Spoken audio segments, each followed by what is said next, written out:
ಉಡುಪಿಯ ಶ್ರೀ ಕೃಷ್ಣ ಮಠ ಮತ್ತೊಂದು ಪರ್ಯಾಯೋತ್ಸವಕ್ಕೆ ಸಿದ್ಧವಾಗ್ತಿದೆ.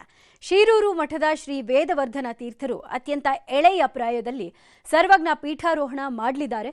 ಪರ್ಯಾಯ ಮಹೋತ್ಸವಕ್ಕೆ ಪೂರ್ವಭಾವಿಯಾಗಿ ಸಾಂಪ್ರದಾಯಿಕ ಧಾನ್ಯ ಮುಹೂರ್ತ ಜರುಗಿದೆ.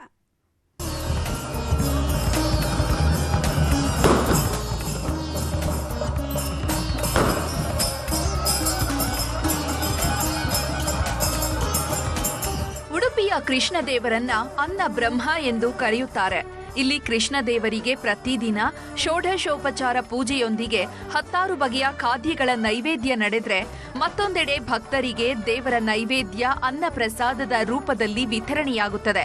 ಮುಂದಿನ ತಿಂಗಳು ಜನವರಿ 18ರಂದು ನಡೆಯಲಿರುವ ಶಿರೂರು ಮಠದ ಪರ್ಯಾಯಕ್ಕೆ ಧಾನ್ಯ ಸಂಗ್ರಹಿಸುವ ಮುಹೂರ್ತ ನಿನ್ನೆ ನಡೆಯಿತು. ಈ ಮೊದಲು ಬಾಳೆ ಮುಹೂರ್ತ, ಅಕ್ಕಿ ಮುಹೂರ್ತ, ಕಟ್ಟಿಗೆ ಮುಹೂರ್ತಗಳು ನಡೆದಿದ್ವು. ಎಲ್ಲ ಮುಹೂರ್ತಗಳ ಉದ್ದೇಶ 2 ವರ್ಷಗಳ ಕಾಲ ಭಕ್ತರ ಊಟೋಪಚಾರಕ್ಕೆ ಸಿದ್ಧತೆ ನಡೆಸುವುದೇ ಆಗಿದೆ.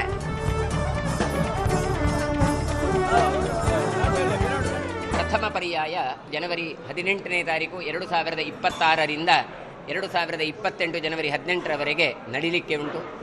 ಅದರ ಪೂರ್ವಭಾವಿಯಾಗಿ ಮತ್ತೊಂದು ಮುಹೂರ್ತ ನಡೆದಿದೆ. ಅದೇ ಮುಹೂರ್ತ ಭತ್ತ ಮುಹೂರ್ತ ಅಂತ, ಅಥವಾ ಧಾನ್ಯ ಮುಹೂರ್ತ.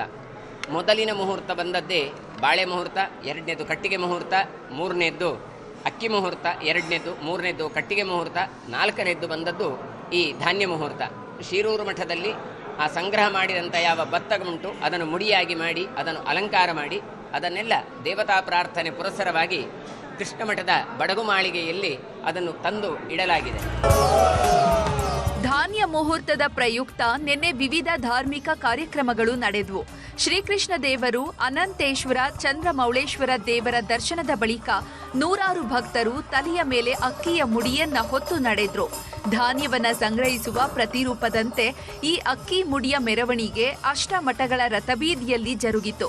ಕೃಷ್ಣದೇವರ ಆಡಳಿತ ಕಚೇರಿ ಇರುವ ಬಡಗು ಮಾಳಿಗೆಯಲ್ಲಿ ಅಕ್ಕಿಯ ಮುಡಿಗಳನ್ನ ಇಟ್ಟು ಪೂಜಿಸಲಾಯಿತು.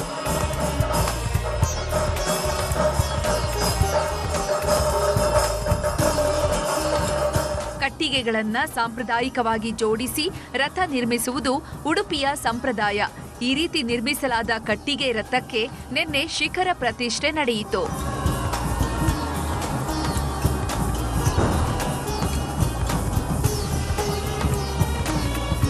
ಹೊರಕಾಣಿಕೆಯ ಪ್ರಥಮ ಕಾರ್ಯಕ್ರಮ ಜರುಗಲಿಕ್ಕಿದೆ. 30 ತಾರೀಕು ಪೂರ್ವ ಪ್ರವೇಶದ ಸಂದರ್ಭದಲ್ಲಿ ಈಗಾಗಲೇ ದೊಡ್ಡ ಮಟ್ಟದಲ್ಲಿ ತಯಾರಿಗಳಾಗಿದೆ.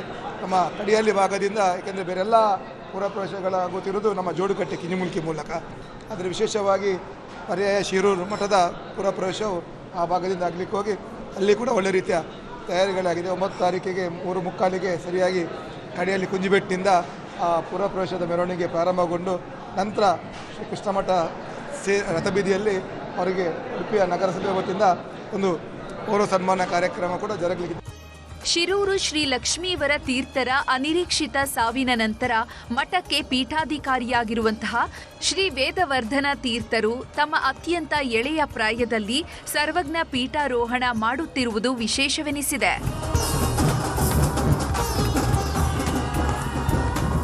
ಗಣೇಶ್ ಸೈಬ್ರಕಟ್ಟೆ, ನ್ಯೂಸ್ 18 ಉಡುಪಿ.